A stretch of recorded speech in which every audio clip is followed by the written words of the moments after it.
Welcome back to episode 14. Today, we're going to talk about the misinformation in AI. I think people have a lot of fear about this. This weekend, I watched a 60 Minutes episode where Geoffrey Hinton was on it, and he raised some alarming concerns about AI and its capabilities and the ability that could become more intelligent than people and cause harm in certain use cases like autonomous weapon systems and misinformation using AI to generate misinformation in social media and politics. And so I think it's important that we continue to do stories like that. I mean, Geoffrey Hinton, brilliant guy, founder of deep learning and one of the early pioneers in neural networks. When he speaks and raises alarm bells, I think a lot of concerns go up in a lot of people's minds. We have a lot of sound bites out there about AI, and I think a lot of the talk has been about the shiny, exciting use cases of AI, like drug discovery or, making harmful drugs using AI to do negative things. So, building poisons with drug discovery based AI. There's a Netflix episode that I think I talked about in the past where AI was used to create toxins that were harmful to people simply by negative actors applying AI in the opposite way than most of us are trying to apply it.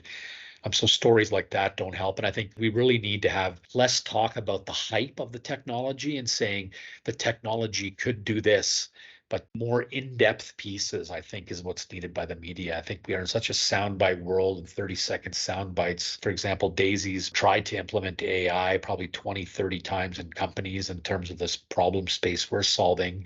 And there's a lot of learnings and practical reality in the application of AI and automation that I think should be talked about and discovered and would help allay some of the fears and concerns and could help the regulators come up with practical solutions on how to regulate AI. So I think we need to stop with the hype, do more in-depth pieces, write articles, case studies about practical reality, real applications that have made it all the way to the goal line and applied in the real world setting with real world results and applications as opposed to continued talk about potential. So I think we need to move from potential of AI, potential for good and potential from harm. I think those shallow conversations are what cause fear because not enough information is given to properly assess the claims, looking for more and more use cases where there's real practical outcomes and results. And I'm sure we'll find a lot of examples where the AI has not delivered as promised. I know Daisy has not succeeded everywhere where we've tried to apply AI due to the change management challenges. I think it's partly the technology. There's practical limitations to the real world, how the real world can execute. So building AI technology and AI can make a recommendation that cannot be executed in the real world due to practical limitations. Like, for example, in retail, we can make a custom flyer for every single consumer. So be one-to-one, perfect one-to-one decision for every customer. But does a retailer have the ability to execute that? Or can we have a unique assortment plan in every store? So every single store would have a unique set of products, maybe with a unique set of prices. Again, that's the holy grail of retail, is trying to get to one to treat each of its customers uniquely. But the practical reality today is that retailers are unable to execute to that level. So they may have regional assortments or certain assortment plans for certain store formats. So again, that's an example of a practical limitation that would limit the AI's ability to do this one-to-one. Yet the people who invent the technology like us, we would talk, yes, we can do one-to-one marketing down to one person and give them customized shopping lists and customized assortments to store. So we talk about a capability, not about the practical reality. So I think if we talked a lot more about practical reality and did a lot more news shows like 60 Minutes, where they have a longer format, where it's not a 30-second soundbite, I think then we can share more broadly information about the reality of AI and what its true capabilities are, and talk about the journey of implementation, how long it takes, how Daisy's been talking about building trust with people is really what you need to implement AI. If the human beings who are using AI today, or if it's stepping on their toes, you have to engage them and have them trust system, trust that it works, trust that it's not going to harm the company, trust that it's not going to harm the people in the company. Harm from a company perspective would be negative revenue or people losing their jobs, things like that. So I think building trust is a key element, and talk about practical examples of how we build trust. In the case of retail, we build trust by analyzing historical information and applying the AI backwards in time to say, if the Daisy AI system had been around a year ago, what would the difference have been? What are the different decisions that the AI would have made than the retailer made? So we can look at historical promotions and say, last year, here's an example of a promotion that we could have optimized. You promoted this set of 100 items.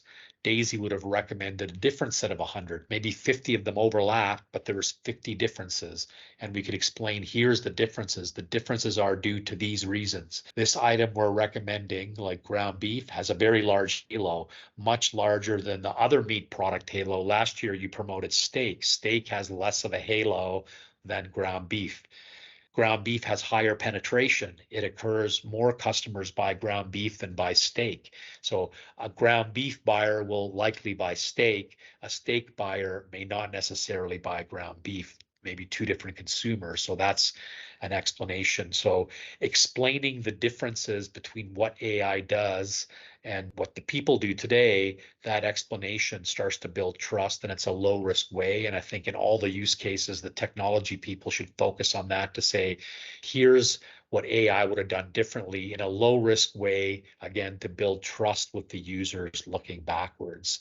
And I think that's the first step in building trust and maybe explaining what the AI do. So even for new entrants to market, new AI technology companies, look for those case studies and share those stories. How are you building trust? And having the media take interest in writing slightly longer pieces. It's hard in a 400-word blog or a 30-second soundbite on a Twitter feed to get across some of these case studies. And perhaps I think there's a great idea for another blog that maybe I'll walk you through next time, a very detailed case study with slides about how we implemented AI and what were the challenges. I can go through a successful case study and an unsuccessful case study to give you the practical reality that in these cases, although our AI is autonomous and can do what people can't do and can automate a process, there's also a real practical challenge that did we eliminate people? No, we didn't eliminate jobs. So some of this fear is maybe exaggerated. That's my 2 cents on what needs to be done to tone down the media rhetoric. Let's get more practical. Let all us AI practitioners out there come forward with more practical, real story. And it's okay to talk about failures, talk about successes balanced with failures, because that gives you a reality and gives a reality check to the general population. I know when I've spoken at conferences, a lot of folks have expressed concern and fear about the future with AI, and rightly so. There is a concern and a fear, but there's also a practical reality through these case studies. What can we do to govern AI? What can we learn? And especially for the regulators, should really be investigating a lot of the case studies where AI has been applied in a practical setting and generated outcomes, good or bad, that the regulators can learn from those and come up with ideas for regulation. So we've joined a chamber of commerce that talks about AI and is writing position papers on AI and maybe helping regulators. And so we certainly like to contribute to that conversation and share all the experiences we have, good, bad, indifferent, ugly, to help come up with the new regulations and help control this AI that's out there, as well as tell these stories to allay some of the fears and concerns that the general population has. So that's my 2 cents today, a little shorter talk on what we can do to combat misinformation. And as always, if you have concerns and fears about AI, I'd be always more than happy to have a chat about that or do a Q&A session for a podcast. What are your biggest questions or concerns about AI? And I'd love to take a shot at answering them. Not that I know everything, but certainly having worked in this industry, could share my viewpoints, maybe allay some fears or concerns. So as always, don't hesitate to give that feedback, ask those questions. Please subscribe to Spotify or our YouTube podcast links, and look forward to sharing with you again soon. Thanks so much.